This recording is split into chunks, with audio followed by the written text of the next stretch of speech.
नमस्ते,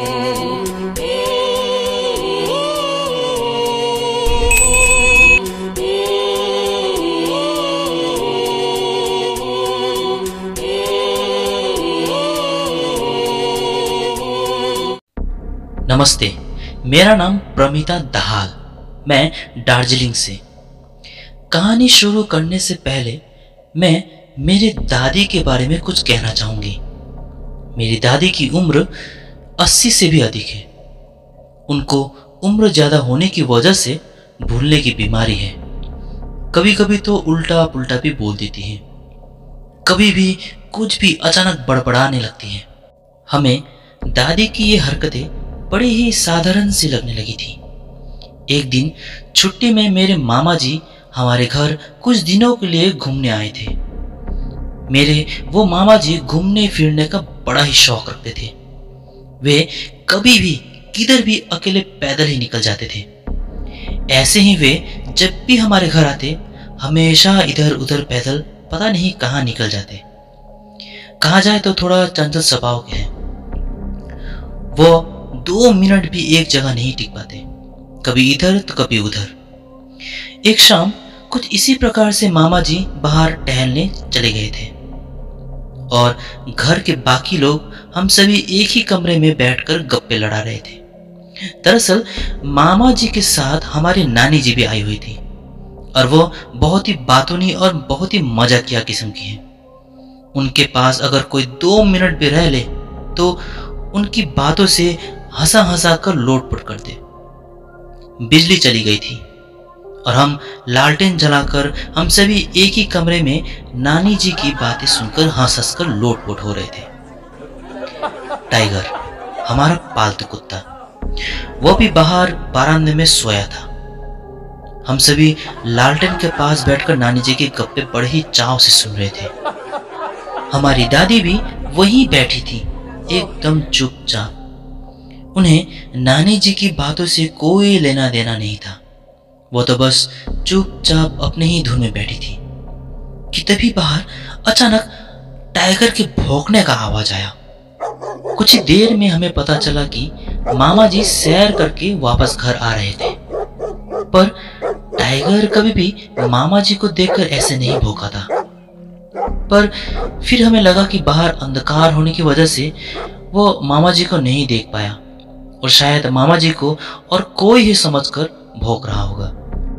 थोड़ी ही देर बाद बाहर से मामा जी की आवाज टाइगर को शांत करते हुए सुनाई दी, तो हमें भी पता चला कि मामा जी घर आ चुके हैं। टाइगर को शांत करके मामा जी जैसे ही घर के दरवाजे तक पहुंचे, हमारी दादी तो एकाएक चिल्लाने लगी, ये कौन है? कौन आया हमारे घर पर? कौन है तू? इतनी शांत बैठी दादी जब एकाएक त्रसित हो उठी तो हम सभी दादी को ही देखने लगे। माँ ने भी समझाते हुए कहा कि माँ, ये मेरा भाई है। पर दादी थी कि मामा जी की तरफ इशारा करते हुए लगातार यही कह रही थी कि ये कौन है? ये बच्ची यहाँ क्या कर रही है? ये बच्ची जा यहाँ से, घर जा अपने। जैसे कि मैंने पहले ही कहा था कि मेरी दादी को इस प्रकार के उल्टे पुल्टे बातें करने की बीमारी है, इसलिए हमने इस पर इतना ध्यान नहीं दिया और मामा जी को हाथ पांव धोकर खाना खाने को कहा। उस रात सभी ने अपना खाना पीना खत्म करके अपने अपने कमरे पर सोने चले गए। कल सुबह जब मैं उठकर ब्रश कर रही थी तो मैंने मामा जी को देखा। वे कुछ लड़खड़ाते चल रहे थे। मैंने इसका कारण पूछा तो मामा जी ने कहा, पता नहीं आज सुबह से मेरा पैर पता नहीं क्या हो गया है। अंदर ही अंदर कुछ हल्का हल्का सा दर्द कर रहा है और काफी भारी भारी सा भी लग रहा है मेरा पैर। दिन के तकरीबन 12 बजे होंगे तब मामा जी गर्म पानी में पैर सेक रहे थे। मामा जी एक कमरे में बैठकर पांव सेक रहे थे कि वहां दादी आ पहुंची और फिर से कल रात ही की तरह उन्हें फिर से दौरा आना शुरू हुआ। फिर से दादी कहने लगी, ये बच्ची कौन है? हमारे घर में ये क्या कर रही है? इसे भगाओ यहाँ से। मुझे देखकर देखो ना कैसे हंस रही है। मेरे ही घर पर आके मुझ पर हंस रही है। भगाओ इसे यहाँ से, भगाओ। दादी को वैसा बोलते देख मेरी बुआ ने दादी को उनके कमरे में ले जाकर शांत किया। पर यह बात हम सभी के दिमाग पर थोड़ा बैठ गया था कि भले ही हमारी दादी हमेशा उल्टा पुल्टा कुछ न कुछ बड़बड़ाती ही रहती है, पर हर बार एक नई बात कहती थी। पर यह पहली बार हुआ था कि दादी एक ही बात 2 बार कह चुकी थी। दोनों ही बार किसी बच्ची का जिक्र किया था। हालांकि हम सभी ने इसे एक इत्तेफाक समझकर जाने दिया। उस दिन अपने पैरों की वजह से मामा जी कहीं भी नहीं जा पाए। पिताजी ने मामा जी को नर्व्स का डॉक्टर दिखाया और डॉक्टर ने कहा कि कुछ नहीं हुआ है, पर फिर भी कुछ हल्की फुल्की दवाइयां लिखती थी। पता नहीं उस रात से ही हमारे घर पर कुछ अजीब अजीब सी हरकतें होने लगी थी। जैसे कि जब भी मामा जी को दादी देखती, वह तो मामा जी को एक छोटी सी बच्ची समझती और जोर जोर से वही बातें दोहराने लगती। और बीच बीच में हमारा टाइगर का भी हमारा मामा जी के साथ व्यवहार बदला बदला सा था। टाइगर कभी मामा जी को देखकर लगातार भौंकता, तो कभी डर के मारे मामा जी से दूर दूर भागने लगता। बड़ा अजीब सा लग रहा था वो समय। और देखते ही देखते 2-3 दिन में ही मामा जी की पैरों की हालत और भी खराब होने लगी। वे तो अब लड़खड़ा कर भी चलने की स्थिति में नहीं थे। कई जगह डॉक्टर्स को दिखाया, पर कोई डॉक्टर्स कुछ कह नहीं पाया।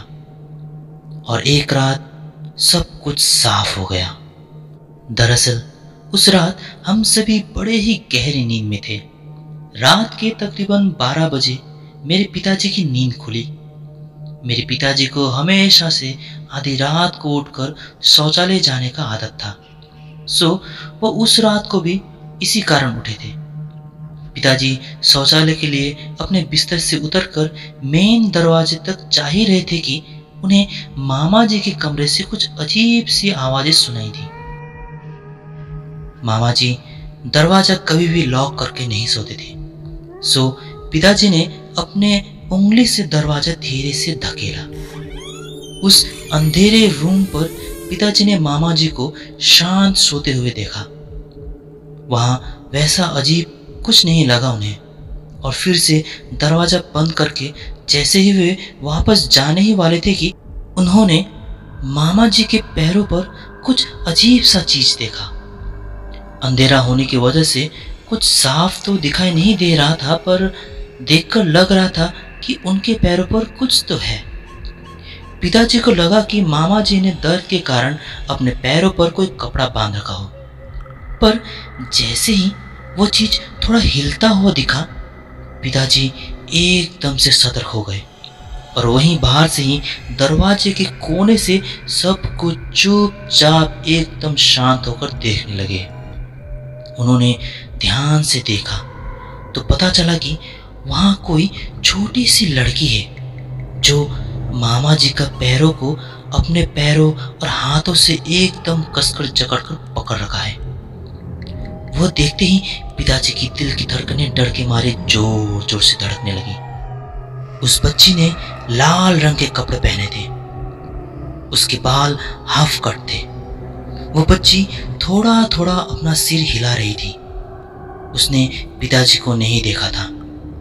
पिताजी इतने ही डर गए थे कि बाहर से ही जोर जोर से चिल्लाने लगे, जिसकी वजह से घर के सारे लोग उठकर एक जगह एकत्रित हो गए। पिताजी को एकाएक ऐसे डरता देख बुआ जी ने किचन से पानी लेकर आकर पिताजी को पिलाया और पिताजी कुछ हद तक शांत हुए। वहां पिताजी को ऐसे चिल्लाता देख मामा जी भी जैसे तैसे क्या हुआ जीजू क्या हुआ कहते हुए बाहर आए। तब पिताजी ने वह सब कुछ कह दिया जो उन्होंने देखा था। वो सब बातें बोल ही रहे थे कि ऊपर से दादी भी वहां पहुंच गई और फिर से कहने लगी, मैंने कहा था ना तुम लोगों को इस बच्चे को यहां से भगाओ। ये अब तक मेरे घर पर क्या कर रही है। देखो देखो, वो कैसे कैसे पैरों पर चिपक कर बैठी है।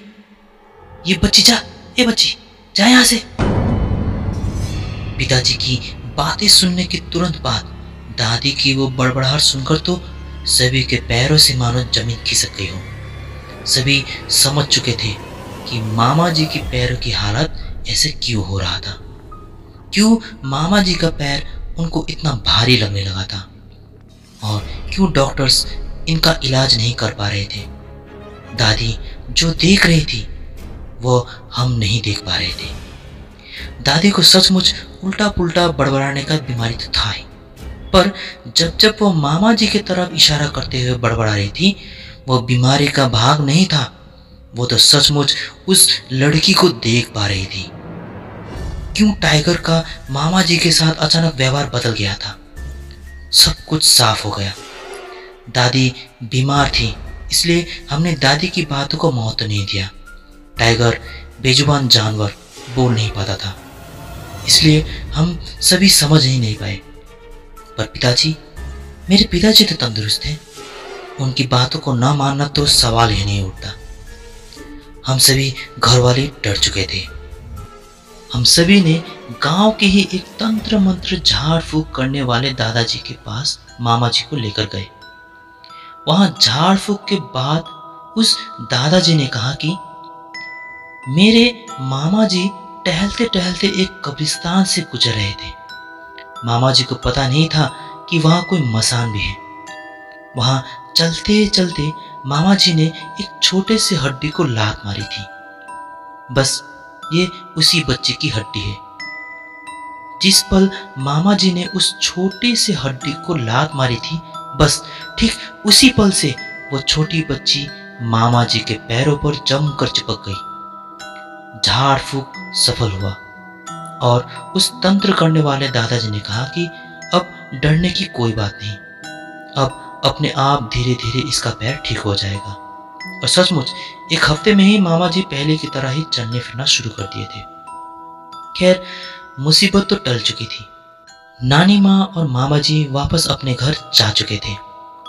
पर इस घटना के बाद से मैं और पूरा घर दादी की बड़बड़ाहट को बड़े ही ध्यान से सुनने लगे थे। मैंने पहले सुना था कि कोई दुर्बल, बीमार बच्चे या जानवर की नज़र कुछ और ही होती है। उन्हें वो नज़र आता है जो हम साधारण लोग नहीं देख पाते।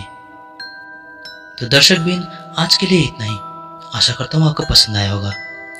ऐसे ही डरावनी कहानियों को सुनने के लिए स्कैरी बेल को जरूर सब्सक्राइब कीजिए और बेल आइकन को भी जरूर दबाइएगा, ताकि आने वाली वीडियोस का नोटिफिकेशन आपको मिलता रहे।